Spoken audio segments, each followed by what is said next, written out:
Radio Publique Africaine.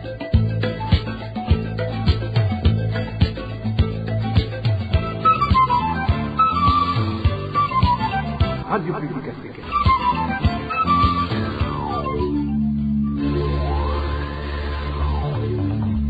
Ni umwanya w'amakuru mu Kirundi. Mukaba muyashyikirizwa na Emmanuel Nyungeko. Musangwa amahoro nshuti namwe bakunzi ba radio RPA ijwi ry'abanyagihugu turi ku munsi wa gatanu igenekerezo rya 2026 ruheshi umwaka wa 2026 kaze mukurikire amakuru mu Kirundi twabateguriye nkaba ndayahera ku ngingo nkuru ashimikiyeko.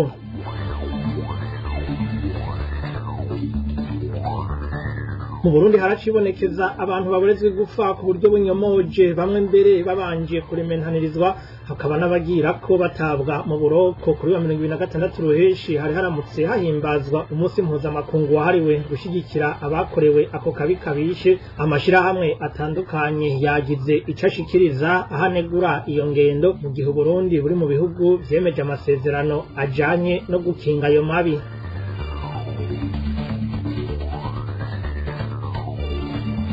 Mutumba wa Kibenga zone Gitaramuka ni muri komine Karuzi intara ya Gitega havugwa umugabo hamaze ukwezi kurenga yambuwe ubuzima n'umutambukanyi wiwe abajejwe intwaro bahavuye bahabwa igifukamunwa gutyo ivyugo rupfu biba binigiwe mu menshi. Turafitiye n'ikiganiro dukingira ibidukikije aho turabira hamwe ica abahinga mu by'inyubako hamwe n'ibidukikije bashikiriza kubijanye n'ibimanga binini bituma habomoka amazu mu bice by'igisagara ca Bujumbura no mu gihugu hagati kwa ruguca ku mayange mu kanya tuja ku nkuru imwe ukwayo.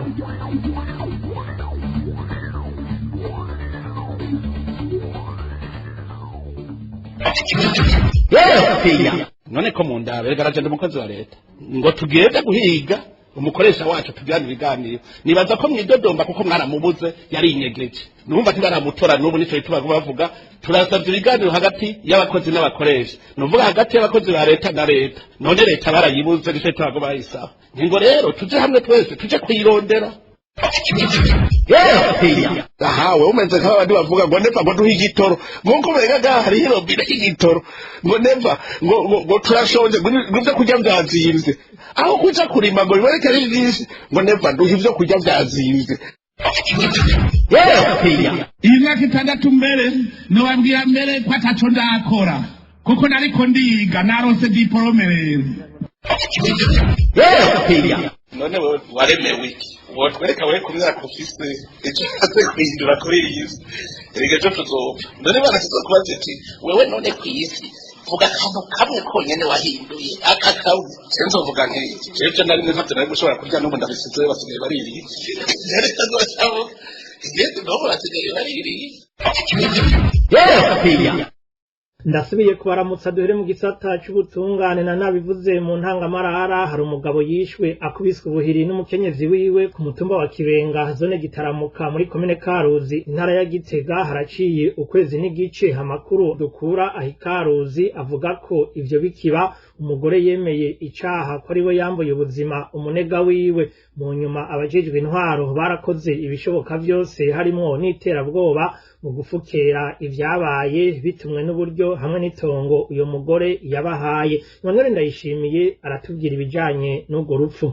Uwo mugabo yishwe akubiswe ubuhiri yitwa Berkimas yava ku gacimbiri mununga umutumba Kibenga zone Gitaramuka komine Karusi intara ya Gitega. Amakuru dukura mu muryango wiwe avuga ko umuhisi yakubiswe ubuhiri n'umukenyezi wiwe yitaba Imana ashikanwe ku bitaro bikuru vya Buhiga hari ku munsi wa Mungu igenekerezo ry'icumi ukwezi guheze uyu mwaka nkuko umwe wo mu muryango abivuga. Maria yaciye atora ikibando agikubita umushinga nawe wiwe Berkimasi akimukubita mu mutwe. Berkimasi yakomeje kuvirirana kugeza aho bamujana ku bitaro bikuru i Buhiga aho yavuye akikanira. Inkuru ziva muri zone Gitaramuka zivuga ko ubwa mbere bikiba umukenyezi wa nyakwigendera yemera icaha ko ari we yishe umugabo wiwe. Mu nyuma abajejwe intwaro na bamwe mu barongoye umugambwe CNDD FDD bamutegetse ko atosubira kuvuga ko ari we yishe umugabo wiwe ahubwo yovuga ko yishwe n'ishano. Kuwa munsi nyene bivuga ko Maria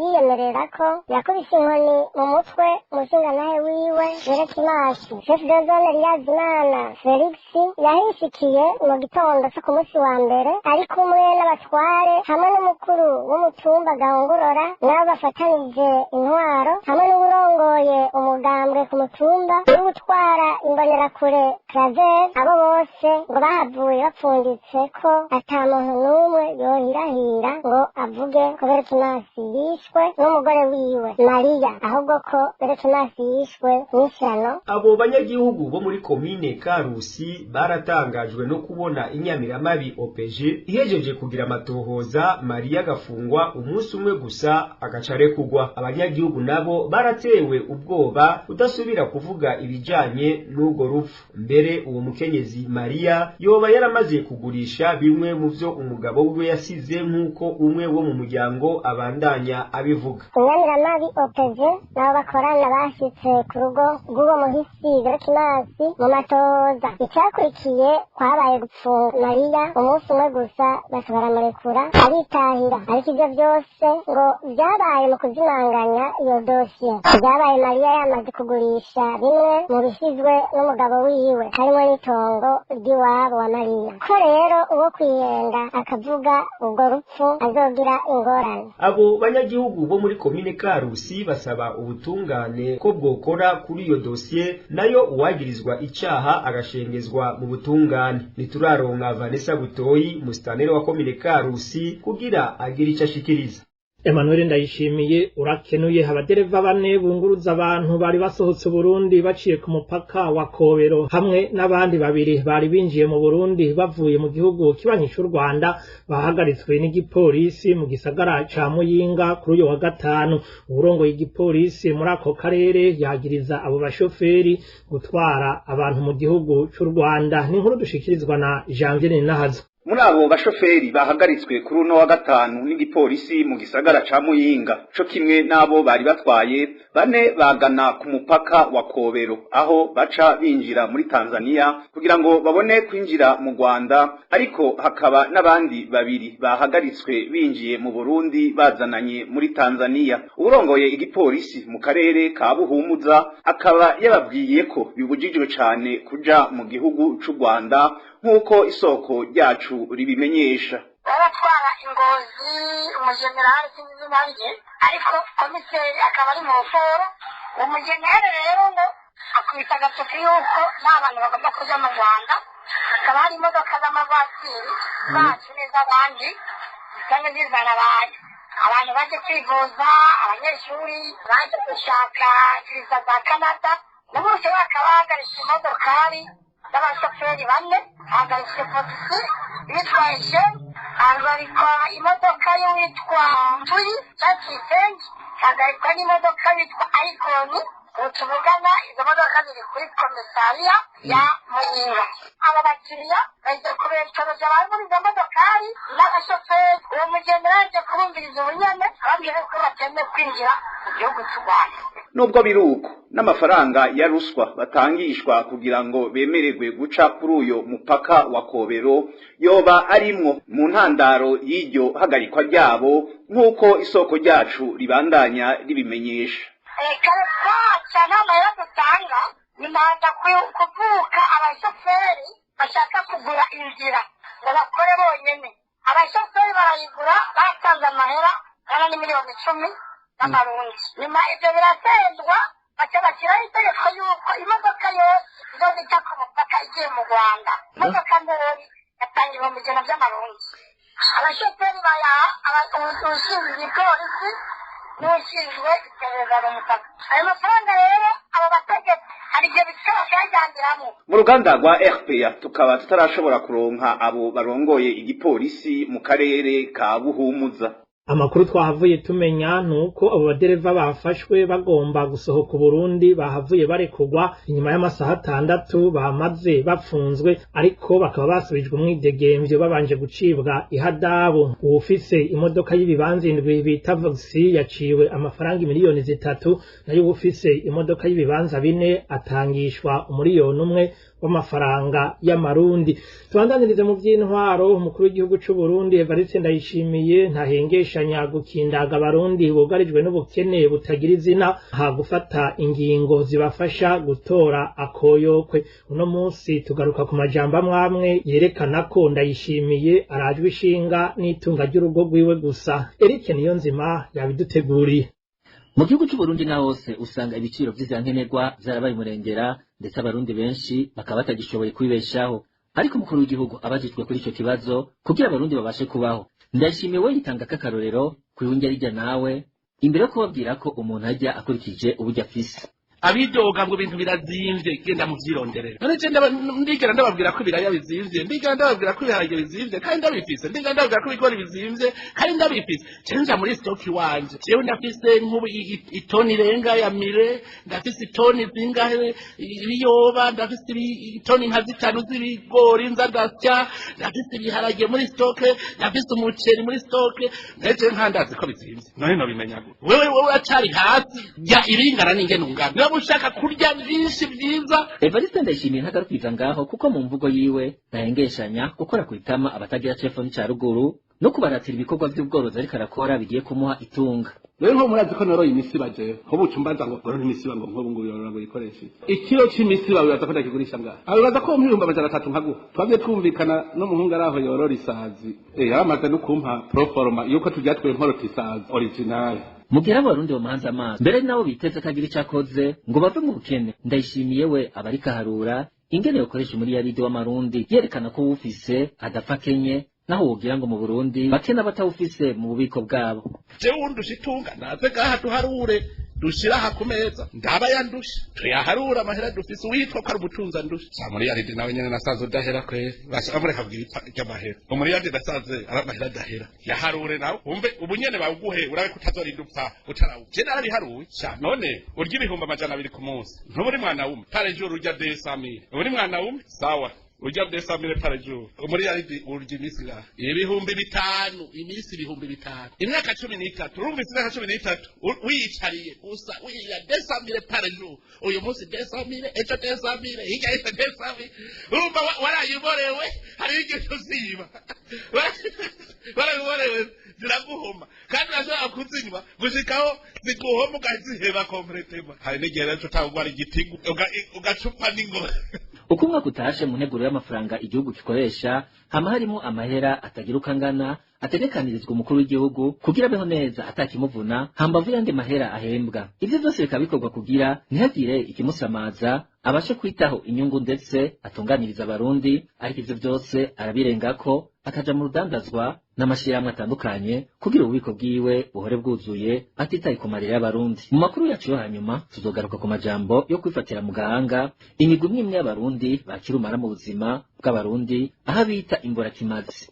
Eric Niyonzima. Amakuru mu Kirundi arabandanya. Tuvuge ivy'ubutunzi. Umuyobozi w'ubudandaji mw'ishirahamwe Rona rijejwe guhiganishwa imigisha haragabisha amashirahamwe akora ico gikorwa ariko agakorera mu kinyegero kwagiye gufatirwa ibihano ruhasha. Vyavugiwe mu kiganiro kubamenyesha makuru co kuri uyu wa gatanu. Felicien Doricimpa ashikiriza kandi ko hari abakozi bo mu mashirahamwe ajejwe guhiganisha imigisha azwi n'amategeko bafasha abakinyi gukina batarisha amakori, ko rero nabo bobavanura n'iyo ngendo bitabaye uko bakazohanwa. Umvirize.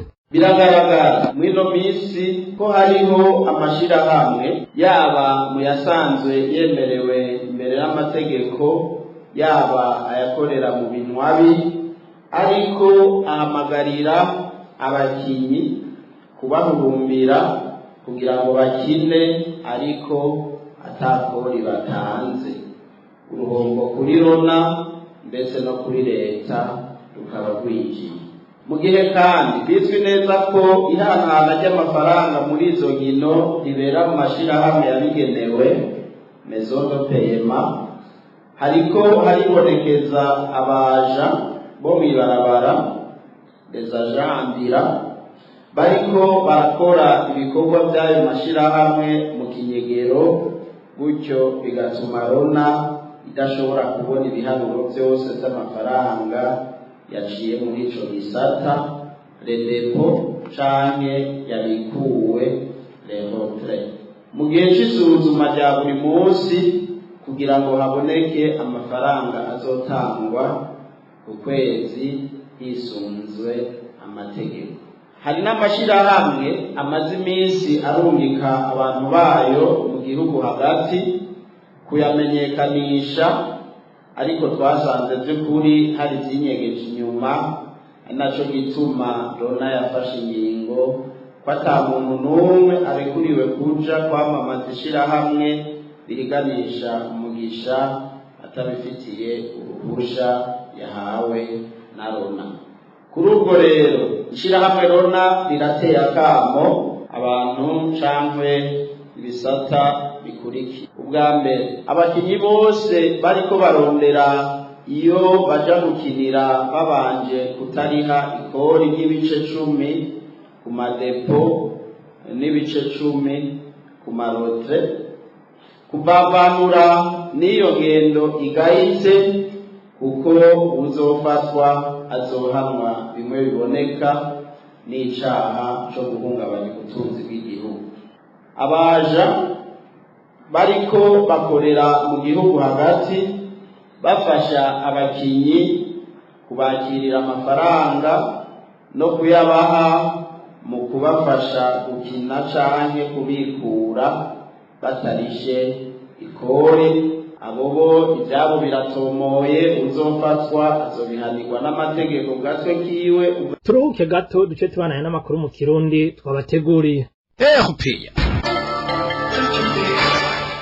Muyavugwa mu by'agateka kazi na muntu navyo nyene nabiciye ku masonga kuri wa 2026 ruheshi umwaka wa 2026 amakungu yahimbaje umunsi wahariwe gutera intege abakorewe amabi ajanye no gusinzikarizwa ubuzima. Mwishirahamwe ya Rushoto bamenyesha ko uyu munsi ushitse mu Burundi hacibonekeza abantu bakiborezwa igufa hadasizwe inyuma abicwa, mbere hakaba n'abasigaye baremekwa intebe ishushe mu kwagirizwa ko bashurashuje abakenyezi n'abigeme bagaheza bagatabwa mu mvuto batanaburanishijwe. Kuri Kireviane Ndayisaba n'umunyamabanga nshingwabikorwa muri Arishoto, twagomba tubamenyeshe yuko uwo munsi tuwimbaje mu gihe hibonekeza abantu bakiborezwa igufa gushika naho bicwa.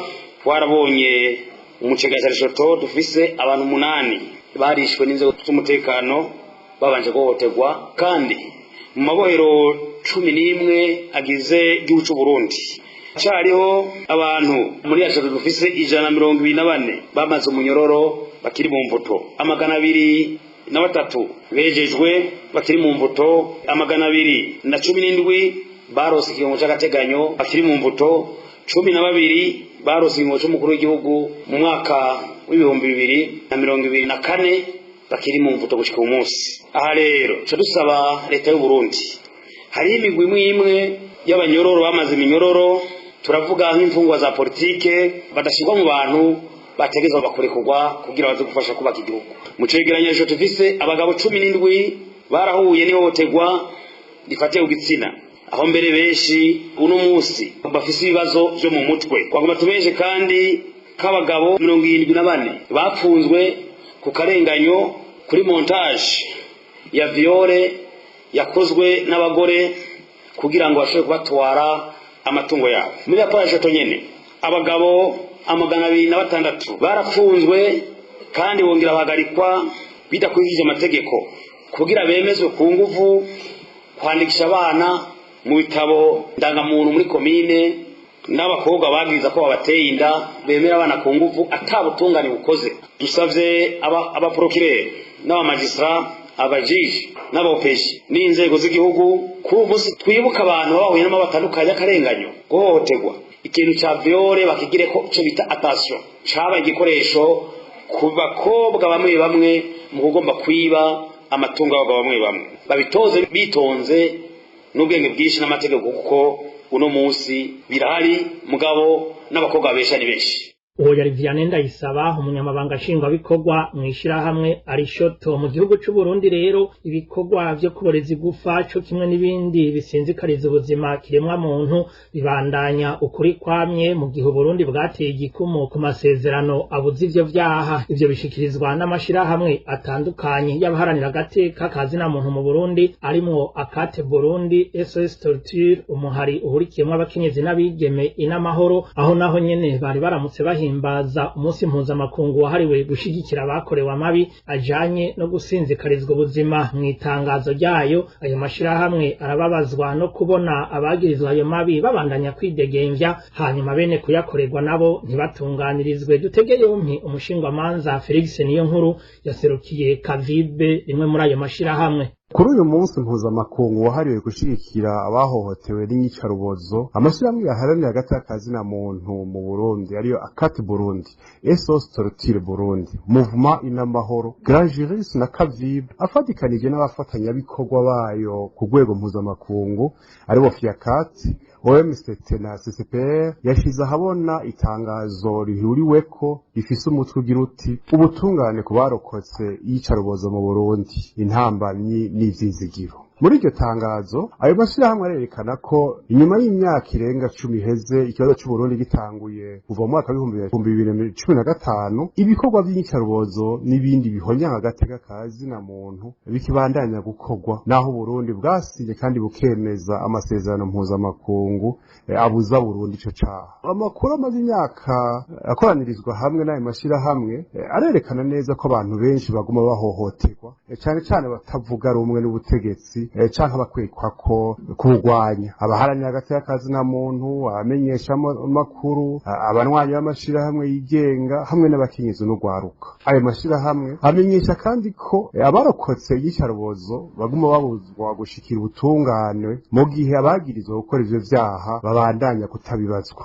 Haheze imyaka irenga 10 ikibazo cy'u Burundi gitanguye, ariko iyicarubozo rirabandanya. Agacerere ukudahana no kutagira ubutungane bwigenga ntivyoshobora kuba inyishu. Abarokotse bafite uburenganzira bwo kumenya ukuri, kuronka ubutungane no gusubizwa agateka kabo. Ayo mashirahamwe aratera ivyatsi kubandanya kutubahiriza ivyemezo n'impanuro zatanzwe n'inzego z'umuryango w'abibumbye hamwe na komisiyo ya Afrika ijejwe agateka ka zina muntu n'uburenganzira bw'abantu. Aribaza kandi ukuntu atamatohoza yigenga kogwa ku vyagizwe abakozi bamwe bamwe b'inzego z'umutekano, abiperereza hamwe n'abagize wa mugwi w'imbonerakure ubugabwo uri ku butegetsi.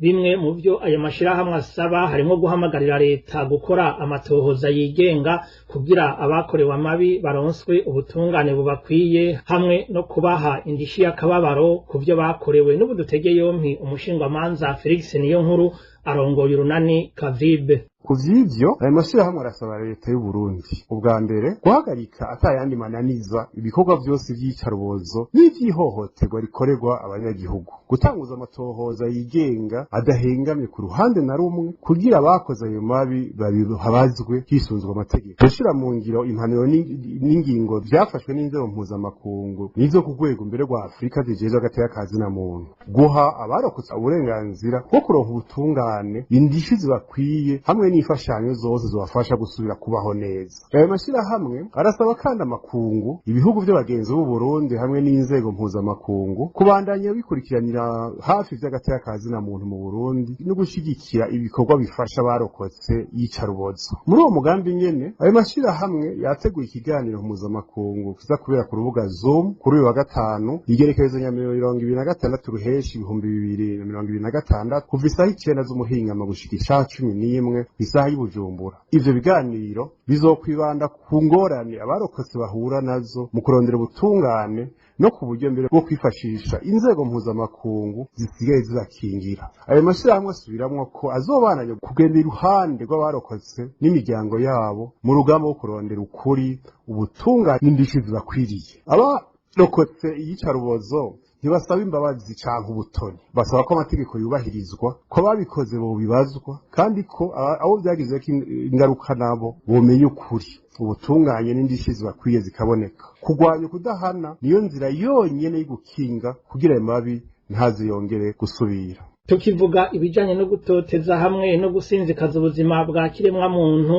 umuhari uharanira iyubahirizwa ry'agateka kazina muntu mu Burundi rigiteka uratewe impungenge n'ibitigiri vy'umurengera vy'abanyororo vyibonekeza mu ibohero rikuru rya Rumonge mu ntara ya Burunga mu itangazo rigiteka yasohoye kuri 26 ruheshi uyu mwaka wa 2026 yerekana ko ubu iryo bohero rya Murembwe ririmwo abanyororo barenga 1600 mu gihe ryari rigenewe kwakira 800 ibiheza bigatuma abafungwa batoroherwa mu bijanye no kuronka ibifungurwa hamwe n'uburaro. David Claude Mbana nayo yaciye irya nino ibiri muri iryo tangazo. Umuhariri giteka uvuga muri iryo tangazo ko iryo bohero rya Rumonge rizwi ku izina rya Murembwe rifise ubushobozi bwo kwakira abanyororo 800 gusa, ariko kuva kwa 30 ruheshi umwaka wa 2025 ryari rifisemwo abanyororo bangana n'igihumbi 384 bingana n'ibice 173 kwijana by'ubushobozi bwaryo. Umwaka umwe inyuma gusa kwa 2025 ruheshi uyu mwaka igitigiri c'abanyororo cari kimaze gushika ku gihumbi 620 bangana n'ibice 202 n'uduce dutanu kwijana. Uwo muhari ukavuga ko ico gitigiri ciyongereye ku rugero rw'ibice 29 kwijana n'uduce dutanu mu kiringo c'umwaka umwe gusa. Rigiteka ivuga ko ivyo bituma abanyororo babaho mu buzima butoroshe cyane cyane mu vyerekeye uburaro, imfungurwa hamwe n'ibijanye no kwivuza. Rigiteka ivuga kandi ko abo banyororo bahabwa imfungurwa rimwe gusa ku munsi, akenshi zigizwe n'ibiharage hamwe n'umutsima w'ibigori. Ivyo bavuga ko bidakwiye kugira ngo umuntu abeho neza. Kubijanye n'amagara y'abo banyororo, uwo muhari uvuga ko abanyororo bagwaye bataronka ubuvuzi ku gihe, kandi kenshi bategerezwa kwitura imiryango yabo kugira baronke imiti canke ubufasha bwo kwivuza. Naho mw'ibohero hari abaforoma, haribonekeza ubuke bw'ibikoresho hamwe n'imiti ikenewe mu kuvura abagwayi. Ingorane y'ibitigiri vy'umurengera birushiriza kandi kunyura ubuzima bwabo, kuko benshi muri bo batagira ivyo baryamako canke imisegetera. Ivyo bikaba bibabera ingorane ikomeye, kuko iryo bohero riri hafi y'ikiyaga Tanganyika, ikibanza kizwi nk'ikirimwo imibu myinshi ishobora gukwiragiza ingwara ya malaria. Umuhariri giteka ukanavuga ko hari n'abanyororo bamaze gufatwa n'iyo ngwara, ariko bigoye ko baronka imiti ikwiye kandi ku gihe. Rigiteka ivuga kandi ko ubukene bw'amazi meza mw'ibohero rikuru rya Rumonge rirushirizaho kubangamira ubuzima bw'abanyororo, aho biba vyoroshe ko bategwa n'ingwara ziva kw'isuku rike. Kubera izo ngorane zibonekeza muri iryo bohero rikuru rya Rumonge, umuhariri w'igiteka uhamagarira umugwi w'igihugu wigenga ujejwe agateka kazina muntu CNDH kugwiza ingendo mu mabohero kugira ukurikirane uko abanyororo babayeho no gukebura inzego zibijejwe. Uwo muhari uranasaba mushikiriza amanza mukuru wa Republika hamwe n'ubuyobozi bukuru bw'amabohero gutangura ibikorwa vyihutirwa vyo kugabanya ubwinshi bw'abanyororo no kubahiriza uburenganzira bwabo muri rusangi, harimwo cane cane uburenganzira ku mfungurwa hamwe n'ubuvuzi. Uyu nawo ni wa mwanya uhari w'ikiganiro ibidukikije. Uno munsi turabira hamwe bimwe mu bimanga binini binini bituma habomoka amazu mu bice by'igisagara ca Bujumbura no mu gihugu hagati, aho ivyo bimanga biri mu bibangamiye abanyagihugu baba mu micungararo yaho. Abahinga mu by'inyubako no mu bidukikije baragira impanuro batanga. Ikiganiro tugishikirizwa na Hervé Yuhire. Dukingire ibidukikije.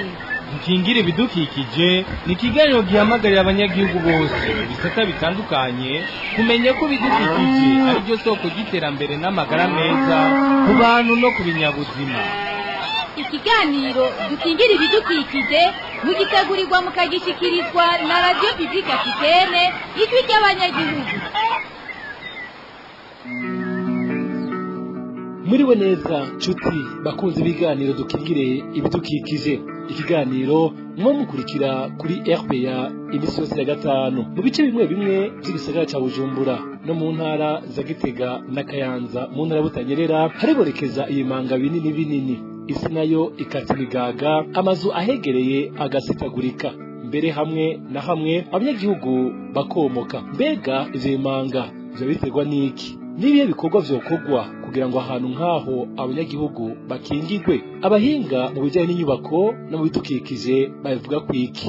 Ivyo ni bimwe mu bibazo tuza guca hirya no hino mu biganiro cy'uno munsi, mukaza kugishikirizwa nanje Hervé Niwihire. Kaze.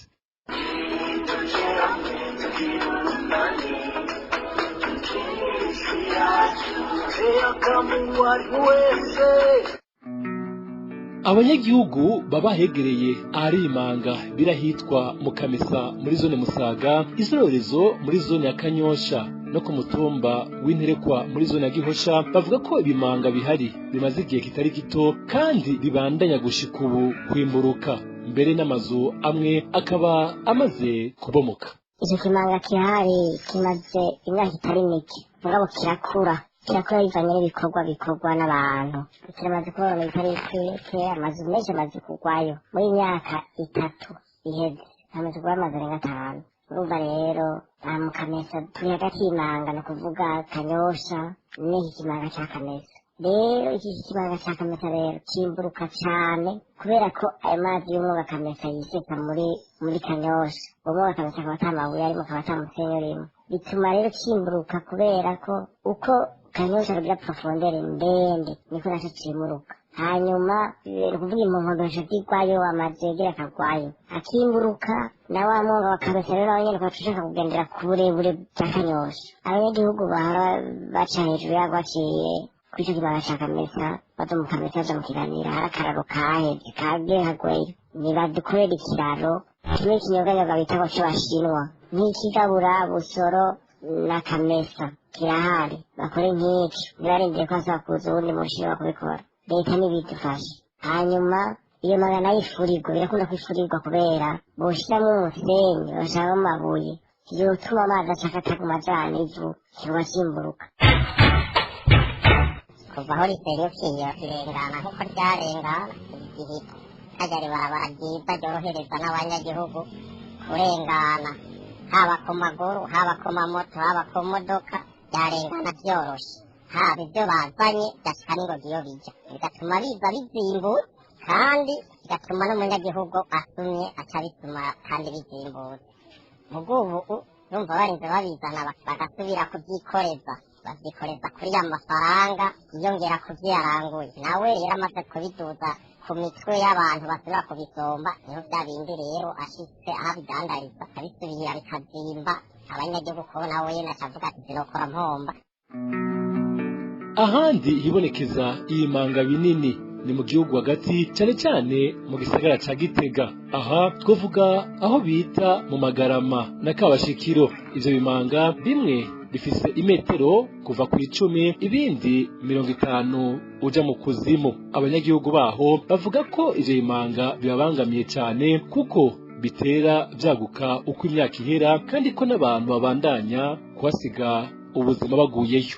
mu Kabashikira aho bita ku Kimanga hari ikinogo kiraturaniye gose kubera yuko carimburutse, kandi n'ikinogo co kuva kera kimaze imyaka irenga 10, kimaze guhitana abana bagera kuri 3 bavuye ku ishure, 2 barapfuye, umwe yararokotse. Harashiye ukwezi ko cabatwaye mu kwezi kwa 5. Iki kimanga kiri muri quartier Magarama aho bita mu Gahera. Ni kimanga ca rutura emwe kininiya gose. Ni kimanga rero emwe abasuma binyegezamwo, abicanyi, mbere n'amezi 3 haciye batoye ikiziga c'umuntu yapfiriye. Hari n'igihe impere zihora zikurokerayo bikangene bazikurayo. Iki kimanga burya gifise ingaruka nyinshi kubera ko kiraduga kigahakwa kuva muri kaburimbi, iyi kaburimbi rija ku kirimba c'umukuru w'igihugu Gitega. Ingaruka z'ivyo bimanga ni nyinshi ku buzima bw'abanyagihugu kuko bimaze gusenyura amwe mu mazu ahegereye, cyo kimwe n'amabarabara abanyagihugu bacako ageramiwe ku buryo ashobora kuzimangana. Bamwe mu banyagihugu bemeza ko vyabateje uruhombo mu kazi kabo ka misi yose kuko badaheza bashike aho baja hamwe n'umutekano muke uharangwa. cagumye caguka gushika naho gitangura gusenyura amazu n'ibarabara ryagisenyuye. Rero dufise amakenga yuko ico kinogo kizorisenyura ryose, ugasanga n'abana bacu barabuze ingene baja kw'ishure, n'abavuyeyo bakaca bafise umutima uhagaze ko bava bakorokerayo, uri imodoka uri amakinga vyose bikagenda bifise impungenge.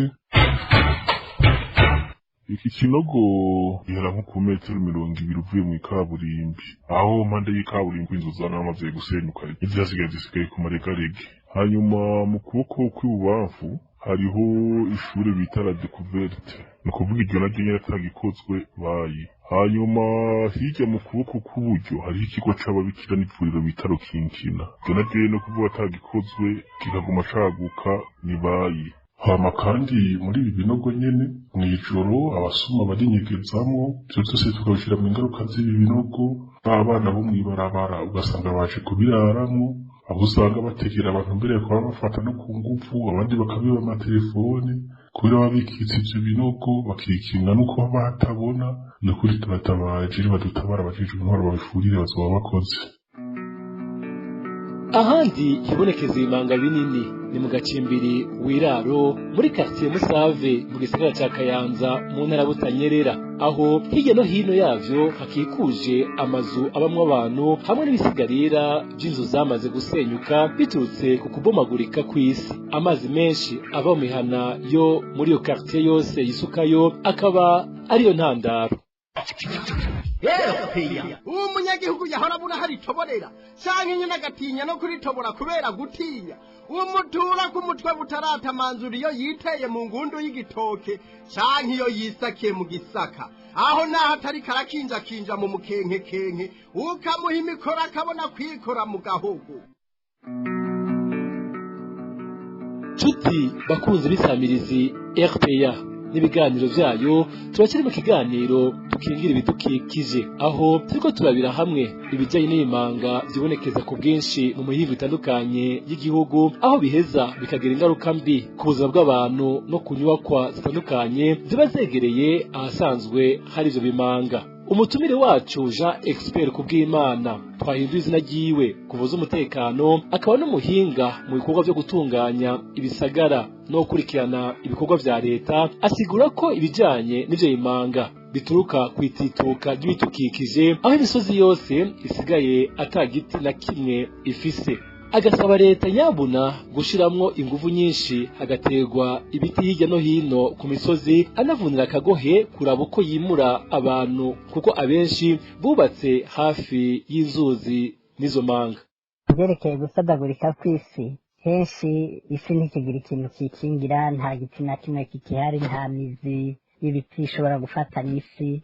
Ikindi ibimanga bimaze iminsi bihitana amazu, bihitana n'ibikorwa zubatswe nk'ibiraro n'amabarabara, cane cane mu makaritiye ahanamiye igisagara ca Bujumbura, biterwa n'itituka ry'ibidukikije, aho imisozi yose yo muri Bujumbura bita Bujumbura rirare isigaye itakigira igiti na kimwe canke icatsi cotangira amazi. Rero amazi avana umurindi munini hariya hejuru mu misozi agahitana isi ndimwa yose, eka mbere agashika no ku rutare. Rero leta yari ikwiye gushiramwo inguvu nyinshi mu gutera ibiti kuri rya misozi, gukora nk'amaterasi kugira amazi agenda agabanya umurindi mu kumanuka, hanyuma no gukorera cane izo nzuzi zikama zifise abaziraba bakabungabunga ivyo bazoba bubatse kugira bakingire ari ibiraro, ari amabarabara n'amazu yubatse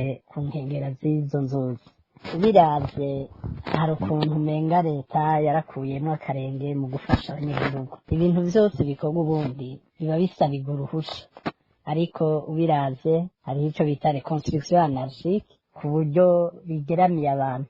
Rero leta nk'ubu yari ikwiye gufata ingingo zikomeye, ikarondera aho yimurira abo bantu, ikabindamiza kugira ibone ahantu hagutse ho gukorera izo nzuzi, kuko abantu barubatse benshi bashikana ku nzuzi nyene, ku buryo n'uwoshaka kuja gukora atobona aho akorera. Birakenewe rero cyane yuko ubuyobozi bw'igihugu butegerezwa gushyiramo imbaraga n'ingufu zikwiye kugira zikingira abanyagihugu. Patrice Sao Guheba nawe nyene umutumire muri kino kiganiro akaba arongoye ishirahamwe Fasha rihanira ikigirwa ry'ibidukikije hamwe n'iterambere ry'uburimyi n'ubworozi arerekana icokorwa kugira hakigirwe ivyo bimanga yaba ku banyagihugu no kuri leta. Bene gutanga impusha barakubwira bati hajya ni wimba ubutare uhejeje uzoheza ufatanye inkombe uhejeje gufatanya inkombe uzibira ivyo binogo ugereke ko utera ibiti cyangwa usase ko ivyatsi hari ivyatsi bimeze bishobora kugumya isi ntibandanye isambuka akaba amategeko. Hanyuma ari ibikorwa naho umuntu ku gatwe kiwe bivyo kubaka inzu uhejeje kuronderaho wimba amatafari byose ico kinogo iyo manga ntiguma iruhande y'inzu kuko umwana arasohoka asamaye gatoyi aritaye muraheruka kumva ibyabaye mu Kanyosha aho onye inkukura yonyene ubwayo arahica barayikurikirana bakabona aho igeze gutemba aho itembera kutazoteba ngo ikore imanga.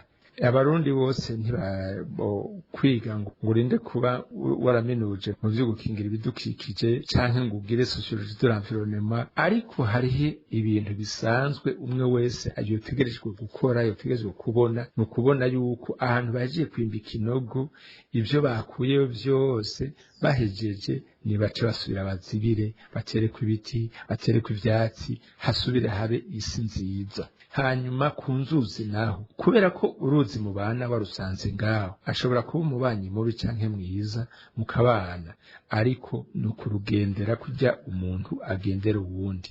Uruzi rero urarugendera ukabona ko inkombe iri kirakoroka ari ivu naho hakoroka ikinonko kimwe kimwe urabona yuko izote bikabane ugaca biga gutera kw'imigano gutera kw'ibiti kugira ngo rwaruzi nagwo ruronke ibintu bifata rijavu bifate amabuye gutyo bigende birahagarara gushikaho ya nkombe iturura niburiburi igumaho yari igeze. Kandi barashobora no kururaba nkahajya muci zuzi nyinshi ziragabanura umurindi tugenda kuza nkombe ukahatera imisunu ukahatera imigano ukahatera n'ibindi byose bifativu ku buryo yamvura y'urushana rukomeye hamwe inzuzi zuzura inkombe zigakoroka izogera kugwa bimwe wateragira byaramaze kuguma bishobora gufata ivu bigafata amabuye bigafata imisenyi ntibandanye itemba gutyo inkombe igasubira ikuzura. Nivyo rero ku bikorwa vya leta naho nyene abakozi ba leta botegerejwe kubitahura gutyo abashefu babo bakabibereka ko ahantu hose biyimvye basubira bakahazibira. Nino ngaha ndangiriza ikiganiro dukingira ibidukikije cyo kuri wa gatanu twariko turabashikiriza. Shimire mwe mwese mwamuruteze yomi hamwe n'abagenzanje bo mu gisata cy'ibidukikije bafashije mu gutegura kino kiganiro. Hervé Nuhire nakibashikirije nkaba ndabasezeye ndabifuriza kuroranirwa mu banyu no mu vyanyu naho gutaha. Cari ikiganiro dukingira ibidukikije, ikiganiro mutegurirwa mukagishikirizwa na Radio Publique Africaine ijwi ry'abanyagihugu ku minsi yose ya gatanu. Nuko rero nshuti namwe bakunzi ba radio RPA ni hano duciye dusozerera amakuru yo kuri 2026 ruheshi umwaka wa 2026 ngire ko nkengurukira mwebwe mwese mwari muduteze yompi bakenuye na bagenzanje umwe wese ku ntererano yatanze kugira ano makuru aboneke ntibagiye n'abahinga b'ivyuma batumye mvuga mu kanyumva Emmanuel Ninge ko mwari kumwe kuri mikro ndabasezeye ndabipfuriza ibihe byiza aho hose muherereye.